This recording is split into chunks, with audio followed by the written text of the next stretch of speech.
meeting.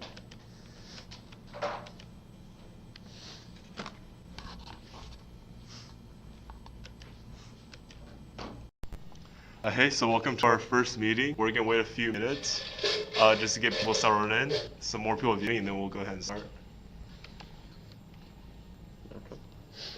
So we'll start at in about 2 or 3 minutes, just to get everyone settled in. Oh, that delay is kind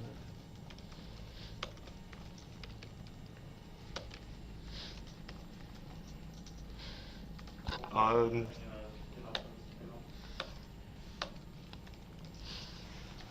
Kellen, you should come join us on stream.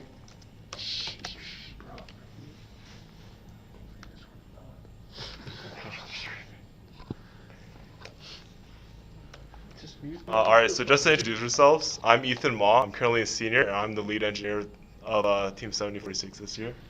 I'm Nikhil Narula. I'm currently also a senior, and I'm the business operations lead.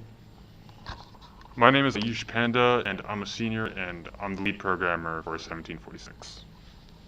I'm Avery Banks. I'm the electrical lead for this year, and I am a junior. So to give some background on our team, we're Team 1746. We're currently at Forsyth Central High School, but we've been a part of Forsyth County since about 2006. So we do have a long history with this county and also with the school.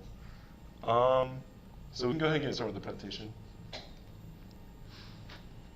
Yep, so our team, the FCHS Robotics Club, we have year-round meetings. And within these meetings, we try to be as flexible with most schedules as possible. This means if you're taking marching band or another club like that, we'll try to be flexible with our meetings. We do have a lot of meetings, so if you can't make it, it's not a big deal. Also, I want to stress, since we're currently meeting online, if you're a full virtual student, that doesn't constrict your ability to participate in our club, since you can still participate in our weekly meetings and things like that. So also along this club, it's an amazing opportunity to get some real-world engineering experience before you go to college. So you have a little bit of a head start. When you do go to college, you're applying for internships, you'll have that background already. To give a little bit of an idea of what an actual match looks like, we can play a little bit of match footage. This is from our most recent competition just a few months ago, before COVID wave really hit, so we can go and play that. So here, the first 15 seconds is called the autonomous mode. What this means is that the robot is completely independent of human controls. It's all code and programming based. I usually can give a little bit more on that in a bit. After 15 seconds, we enter the teleoperated stage. And that's really where the human drivers take control. So if you really like playing video games, taking control, using controllers, if you play Rocket League, that's a big one. Yeah, if you're interested in that, then you're welcome to our drive team. Moving on to team structure, Nikhil will give a little bit of how our team communicates within Slack, GrabCAD, GitLab, and more. So our team primarily communicates through Slack. This is where all of our meetings are held and future plans are discussed. Furthermore, Trello is used in addition to Slack as a way of organizing projects and future goals. Google, GrabCAD, and GitHub are all going to be used for your sub-teams respectively as storage systems. At the end of the presentation, you can join the Trello and Slack easily. And more on that Slack, if you want to join, we have a form and a description that you can fill out right now. Alright, so for the next slide, we have the mechanical team. And when you think robotics, this is probably what you're thinking about first. This is the actual, you have a computer, you design, you prototype. So of course, this team is mostly tasked with designing, manufacturing, and assembling the robot. So we use a lot of computer-aided design, where we design subsystems and robots on the computer. But first, we have begun coming up with ideas and designs. So in the top left image, you can see we're using a whiteboard to get a general geometry of how a robot's going to work. And then you can see some of our manufacturing techniques. In the bottom, we use a lot of computer numerical control, CNC. So if you're interested in getting some experience in manufacturing, this is definitely the team to join. So electrical team deals with most of the mounting the electronics, designing wire runs, assembling the different parts of the power runs, We use a power distribution panel to get power to our motor controllers. We have a separate kind of sub-team that we're starting up this year with pneumatics that will kind of coincide with the mechanical team. Be working with pneumatic tubing and cylinders as well.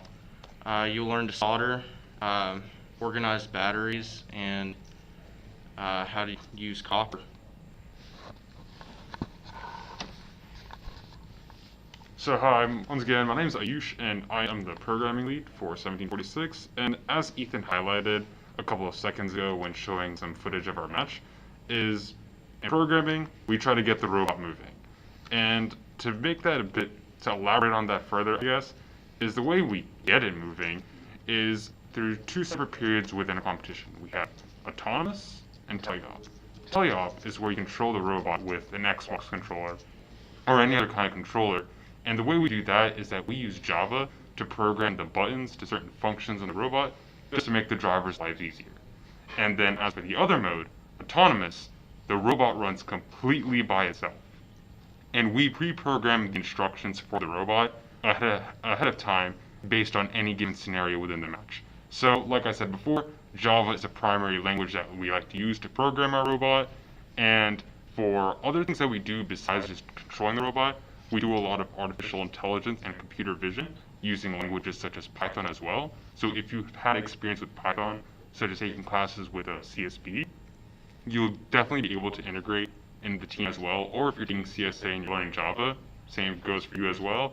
And if you don't have any programming experience, or like with the other sub-teams, you have no mechanical or electrical experience, don't worry about it. We will get you up to speed by the start of the season with the workshops they'll be hosting as the season goes by. So the primary directive of the business team is to maintain and look out for sponsors, but within the business team we also do many other things, such as first off, there's a bunch of graphic design and branding that's involved. So managing our social medias, designing our team's t-shirts, designing posters, and etc. If you're good at that, you can do that in the business team, as well as local team outreach, such as like visiting middle schools.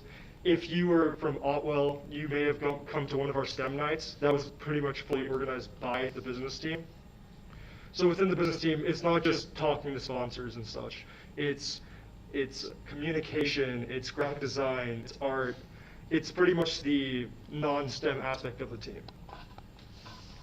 And also, I like to say that business team is probably also the most important team in the entire club, since they do maintain sponsor relations. That's where all our income comes from. If we don't have any money, then we can't operate. So if you want to seek sponsorships and things like that, it's also the team for you. Next is scouting team. This is actually one of the more unique teams. So this is what wins competitions. So you go to competitions, you sit in the stands, and you take data from other teams and you analyze it. So at the end of it, we go in kind of a snake choosing pattern. So it goes from the 1st seed to the 8th seed, and then for choosing teams to join an alliance. So therefore, you have to have a good list of teams you want to choose, and if someone gets picked before you, then you have to move on to the next general list. So if you like things like fantasy football, then this is definitely the thing for you. If you like analyzing data, collecting information, then this is a great team to join. So those are all the sub-teams for all that pretty much make up our entire team. Now it's time to move on to how our competition season works. So every year we start off with Kickoff, which is, I believe, in the first week of January.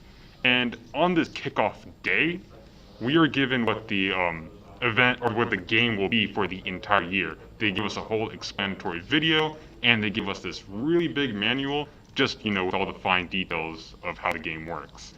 And we've run a local kickoff here in Forsyth County for, I guess, as long as the team has existed. And we just, at the end of watching the video and combing through the manual, we come up with ideas of what we think the robot will be or what we want to do for the entire season as we go along ahead till the competition. So of course, since we're in kind of this season of global pandemic, last season was cut short before fierce competition really began to develop and also going to the next season. So there are quite a few changes. So first, of course, the 2020 season which was the one from last semester, was suspended as a result of COVID-19. And the 2021 season will therefore be a replay of the previous year's game. What that means is that this rather strict build season, where we were first given a game and then a few weeks to build our robot, is extended through the whole year. And also we can use our last year's robot. So we can take last year's robot, make a bunch of improvements, and then use that in competitions. There are quite a few changes, but overall you'll still have a great time at competitions if they do end up happening and the virus allows it so. Moving on to the next slide. Avery will describe some of our meeting schedules and what we do in that. So our meeting schedule so far is we're meeting online on Slack. We're having calls to discuss some projects going forward. Most of them you can do from home at the moment. If we build up enough projects for a in-person meeting, we will have one, but we will try to keep those limited to the amount of people. For build season, we usually have meetings 3 times a week, sometimes more if we need to catch up on work.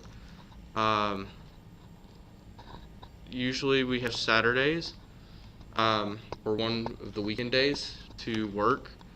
All meetings are not required, so you do not have to make it to every meeting. So onto the actual building aspect of the robot and what really the season looks like itself. So our team, we spend a significant portion of our time going through the engineering process. What this means is that if you have skills in coming up with ideas and quickly making them into working prototypes, then you really find that your skills will be valued. So for example, on the last slide you saw we had some prototypes, and on this slide you can see what happens after prototyping. So after we have a design that we know works, we go to CAD. We use a program called SolidWorks where we design at home on our computers. And here you can see some of our CAD designs that will eventually make it to this stage, the fabrication and manufacturing stage. So if you really like working with your hands or sitting in front of a computer and doing some soft design skills, this is really the club for you to join. And of course, along that, we're only driven by our business team and also our sponsorships and real-world experience. So one of the primary directives of the business team is to interact with local businesses around Georgia in an attempt to collect sponsors and mentors for the team. So our sponsors, they range in values from donations to fabrication of equipment and to mentors who help each of our sub-teams in their direction. These sponsorships can also lead to real-world visits to these companies. Each of us has been to one of these companies before, and the visit is amazing. We do a presentation, we do a demonstration of the robot and such. These sponsorships can also lead to internships if the sponsors catch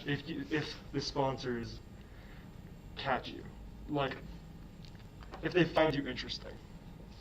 Mm-hmm. And also, of course, that I like to stress the real-world experience. So once you're entering your higher education, you're just not kind of thrown into a bunch of things you're unfamiliar with. So here you'll gain some experience in a professional environment working with different companies. So for example, for a CAD, we ship all of our sheet metal to our sheet metal sponsor, Metcamp, and they manufacture it for us. So it's exactly like in the real world if we were maintaining a sponsor, or not a sponsor, but a customer and manufacturer relationship. So after the robot gets manufactured, you go through the fabrication and all those processes. You're pretty much just sitting with a assembled robot that can't really do anything special. That's where programming comes in. And we use, like as I previously said, Java to get all the functions on the robot up and running. But you can get a robot moving forward, back, left, right, whatever.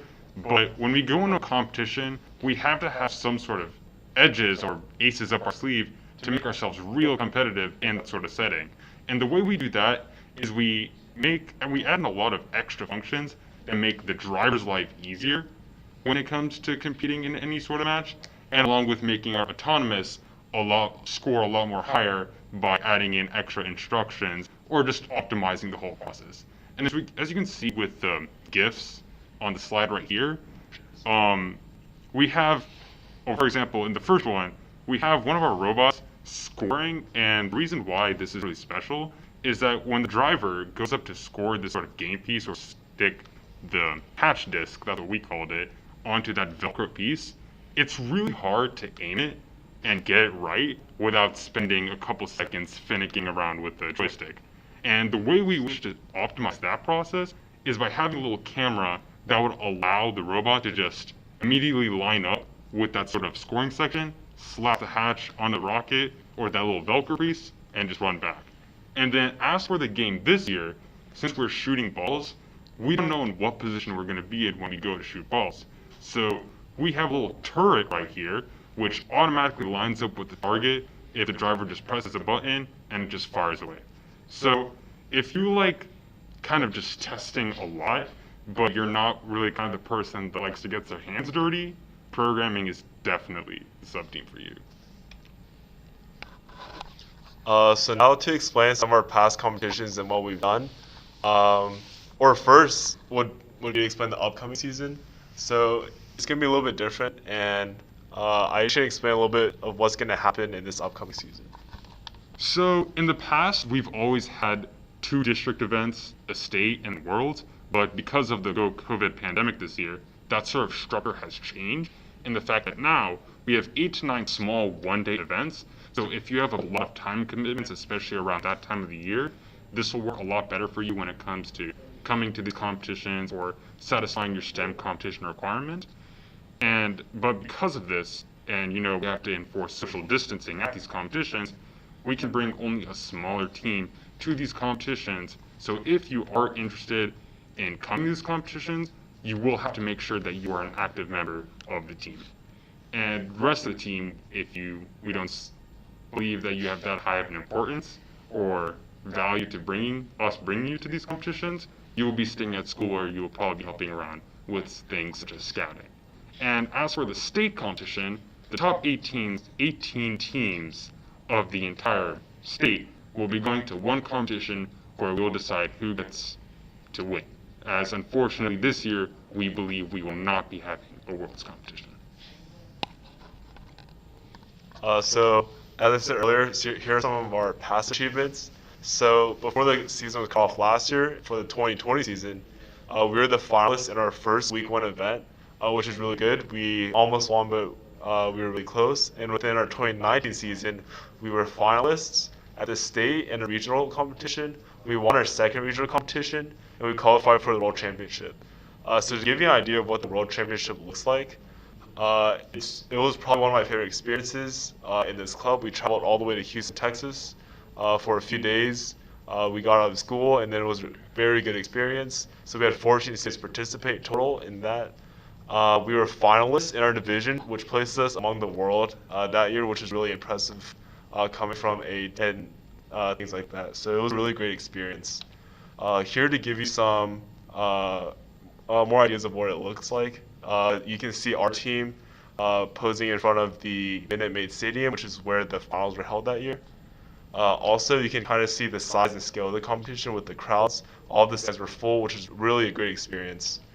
Here you can see the entire stands were full with 1,000 students. Of course, this was pre-pandemic, so we're not sure how it'll go this year, but really it was a great experience.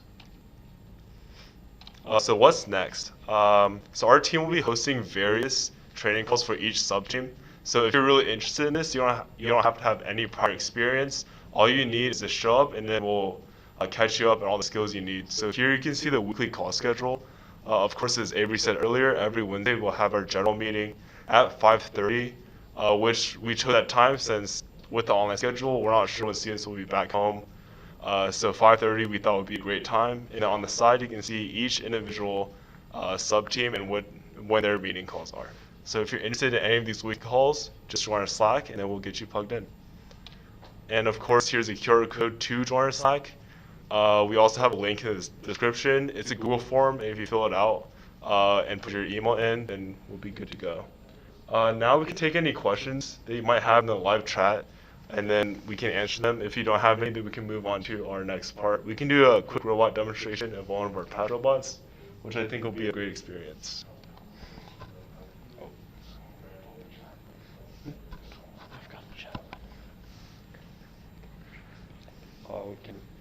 Do you have the stream pulled up?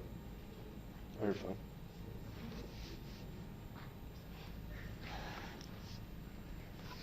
so that's okay. If we don't have any questions, we can just move on to our next thing. Ayush, can you show us one of our past robots? So just as a quick demonstration, we just want to show you exactly the robots that we build and actually getting to see it move live. So this robot right here is from our 2016 competition, and the goal for that year was to shoot these, I guess you could say, kind of like these dodgeballs up into these hoops, which are kind of designed as towers because they had a whole medieval theme going on in 2016. And I'll get the robot up and running very soon. And yeah, also this is another job for programming. So I guess you get to see some live action work of how programming rolls. Alright, so we do have a quick question. What's the best way to get connected with a specific sub-team? So if you're new to the team and you want to kind of experience what all the sub-teams are like, all of our sessions will be recorded, so you'll have a good idea of what each one's like if you can't make it to live meetings. As for getting plugged into a specific one, of course we have our weekly call schedule, and we can pull up that slide. Or we can pull it up after the demonstration, but if you go back in the VOD, you'll be able to see our weekly call schedule, specifically for which teams you want to join, which teams you want to interact with, and then of course we'll teach you all the skills you need to know for interacting. So hopefully that answers your question. Once you get into the Slack, you're able to join each sub-team's channel.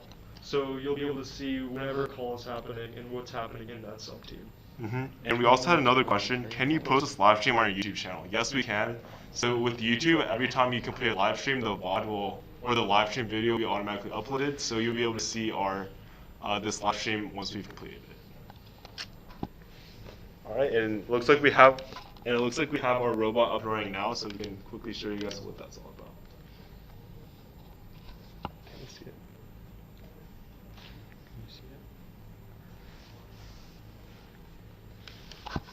it? This is a few years old, so it takes a few seconds to connect.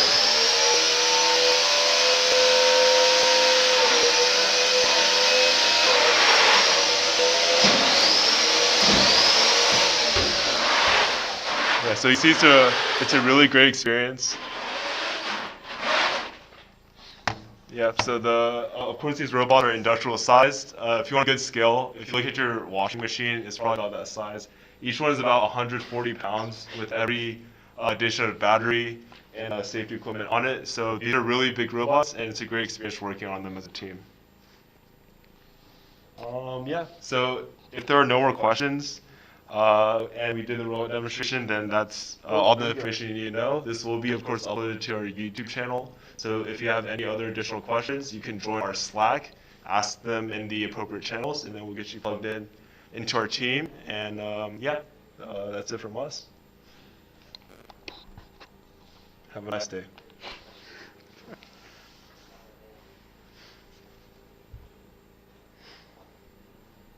I feel like I should have kept the stream on for like a couple more minutes.